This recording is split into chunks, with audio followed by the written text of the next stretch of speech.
Kamu pasti pernah ketemu manusia yang mulutnya tajam, tapi jiwanya keropos. Orang yang kalau bicara isinya cuma racun, menghina penampilan, menertawakan kelemahan, dan menjatuhkan orang lain seolah dia Tuhan yang sedang ngasih vonis. Tapi mari kita kupas lapisannya. Bukan cuma soal mulutnya yang bau dosa, tapi isi kepalanya yang sedang hancur lebur diam-diam. Seringkali, hinaan itu bukan senjata, tapi jeritan. Bukan ekspresi kekuatan, tapi kode SOS dari jiwa yang sedang sekarat. Orang yang sering menghina orang lain sebenarnya sedang berusaha menutupi luka batinnya sendiri. Mereka itu bukan kuat, mereka rapuh. Bukan percaya diri, tapi putus asa. Setiap hinaan adalah mekanisme bertahan. Setiap sindiran adalah pelampiasan atas sesuatu yang tak bisa mereka terima dari diri sendiri. Kalau kamu tahu caranya melihat lebih dalam, kamu akan sadar. Mereka bukan sedang menyerangmu. Mereka sedang meledakkan kekecewaan terhadap hidup mereka sendiri.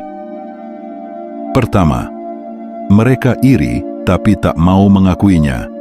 Orang yang sering menghina sebenarnya menyimpan iri dalam diam, dan itu membakar mereka dari dalam.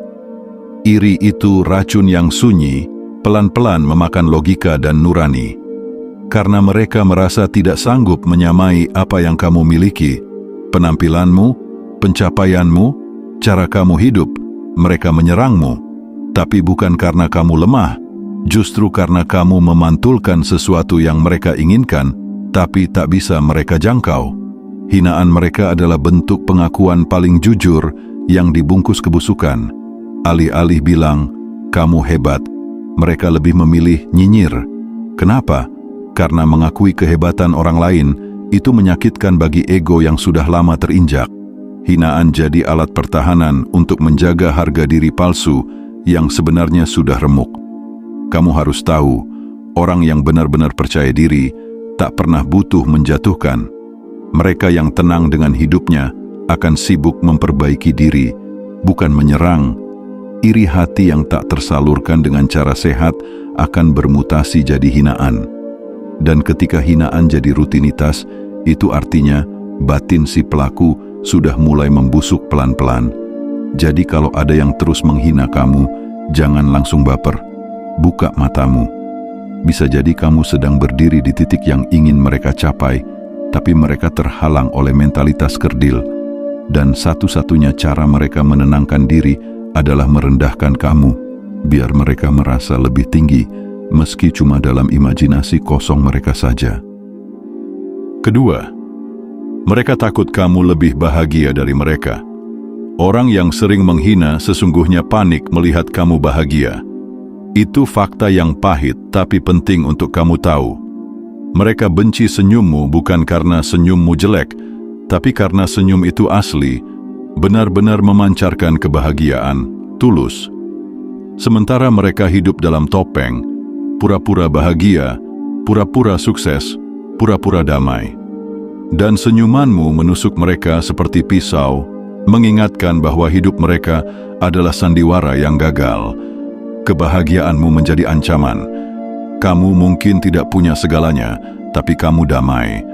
Sementara mereka punya banyak hal, tapi hatinya kosong. Jadi apa yang mereka lakukan? Menghina.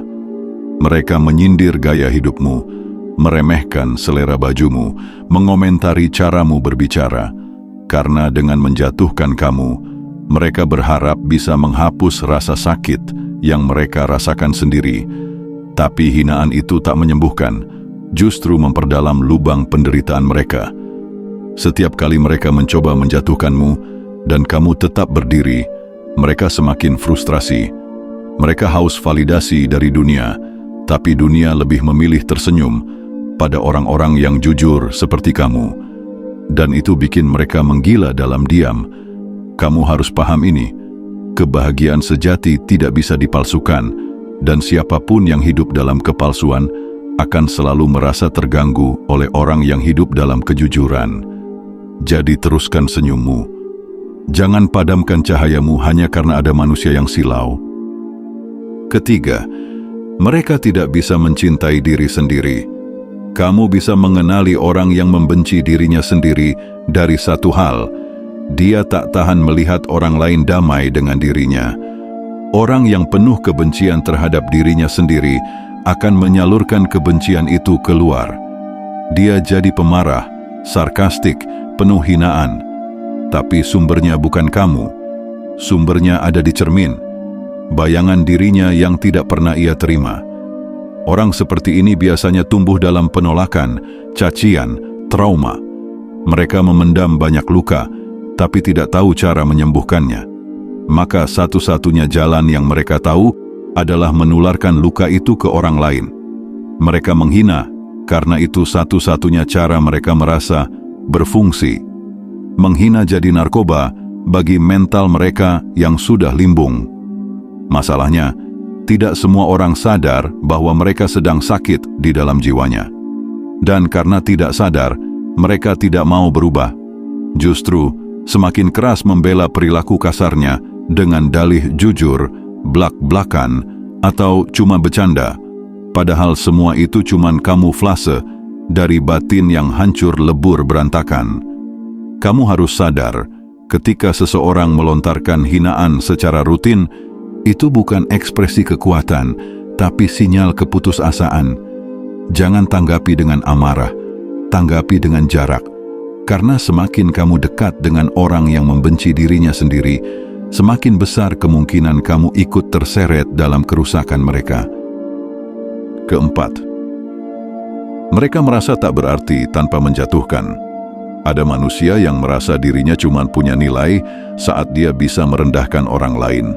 Tragis, tapi nyata.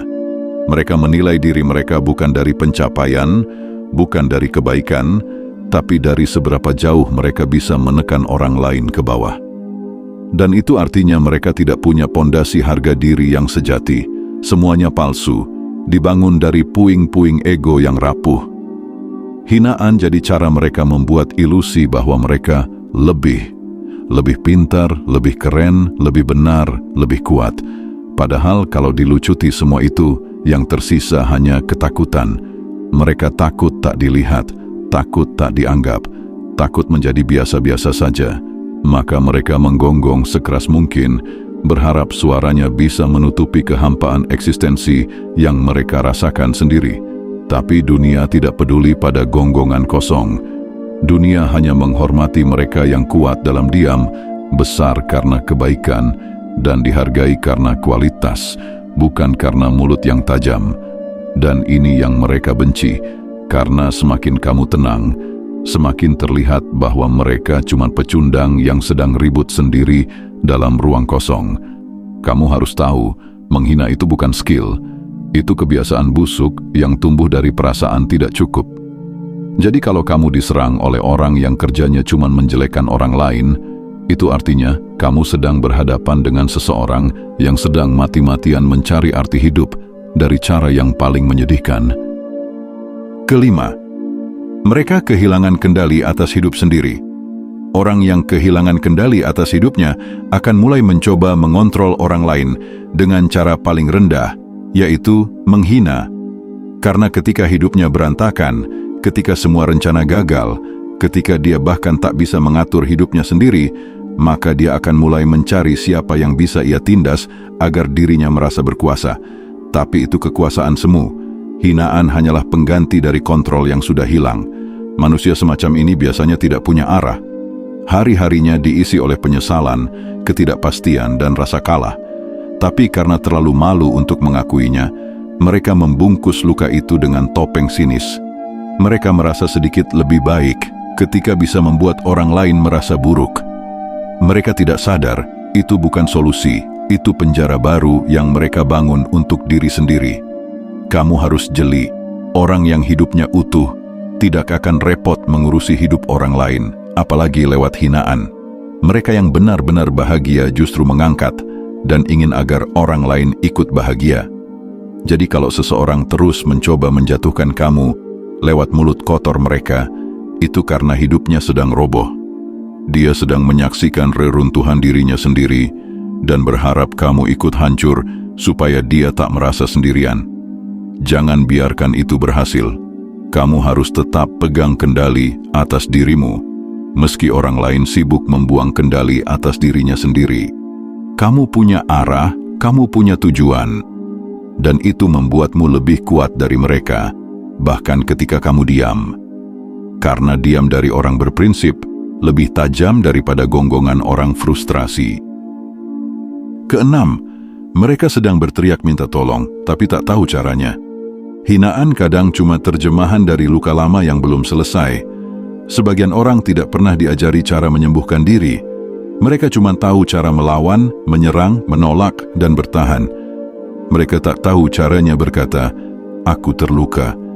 Maka hinaan keluar sebagai sinyal putus asa, sebagai bentuk teriakan yang tak terdengar seperti, "Tolong aku sedang tak baik-baik saja." Ada manusia yang terperangkap dalam masa lalu yang pahit, dihina semasa kecil, direndahkan saat remaja, dan sekarang mereka ulang siklus itu ke orang lain. Bukan karena mereka jahat sejak lahir, karena tidak ada manusia yang terlahir untuk jadi jahat. Itu karena mereka tumbuh dalam dunia yang tak mengajarkan empati dan kasih sayang. Mereka belajar dari rasa sakit, dan sekarang mereka sedang menularkan sakit itu, berharap dunia ikut terluka seperti mereka. Kalau kamu bisa melihat lebih dalam, kamu akan sadar, mereka bukan musuh, mereka korban dari luka yang membusuk terlalu lama. Tapi kamu bukan dokter, kamu tak wajib menyembuhkan mereka, tapi kamu juga tak boleh membiarkan mereka menyeretmu ke neraka batin mereka. Ada jarak yang harus kamu jaga, bukan karena kamu benci, tapi karena kamu peduli pada kesehatan jiwamu sendiri. Jadi saat kamu dihina, jangan selalu balas dengan kemarahan. Kadang, kamu cukup balas dengan keheningan. Keheningan dari orang yang tahu bahwa dirinya waras, sementara lawannya sedang merusak dirinya sendiri. Biarkan mereka mencari jalan pulang sendiri. Kamu tak berkewajiban memandu mereka. Kamu hanya bertugas untuk tetap utuh. Orang yang sering menghina bukan orang yang patut kamu benci, tapi orang yang harus kamu hindari. Bukan karena mereka kuat, tapi karena mereka rapuh dan belum sadar. Jangan tertular, jangan ikut jadi pembenci hanya karena kamu pernah disakiti. Kalau mereka jatuh, biarkan mereka belajar berdiri. Kamu punya kehidupan sendiri yang harus kamu lindungi. Hinaan dari orang yang menderita itu kosong. Jangan isi kepalamu dengan racun dari mereka yang bahkan tak mampu merawat batinnya sendiri. Terus hidup, terus tumbuh, terus jaga martabatmu,